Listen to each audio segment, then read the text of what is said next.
Mark, a lot. Spokane County will wind up with about $100 million, the city of Spokane with about $80 million, and the valley with about $16 million. And the federal government has given local governments a lot of leeway when it comes to how to spend it, so today local leaders said they want to make sure they spend it wisely.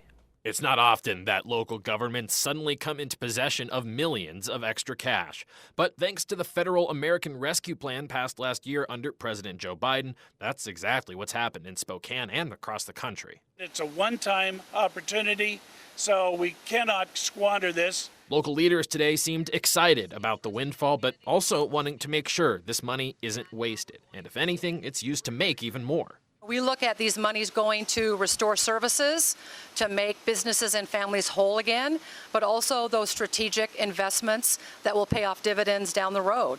Some priorities named today: continuing COVID prevention efforts, refunding programs that were cut back during the pandemic, and making Spokane better prepared for any future COVID-like emergencies. Really, the only thing not on the table, using this money for anything that would require yearly spending in the future. There are not funds that we want to spend to stand up new programs or add on to programs that already exist, because that's not sustainable.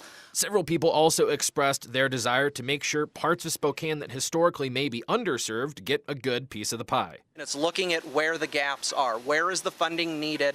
Who is not receiving ARP dollars that needs ARP dollars? To do that, governments will form work groups, hold public meetings, and take input online as well. The idea: get enough feedback to get a clear picture of what everyone's priorities are so this money is well used. Now, that also means it may be a few more months before most of the cash is actually distributed. On the city level, for instance, it's looking like it may be sometime in September.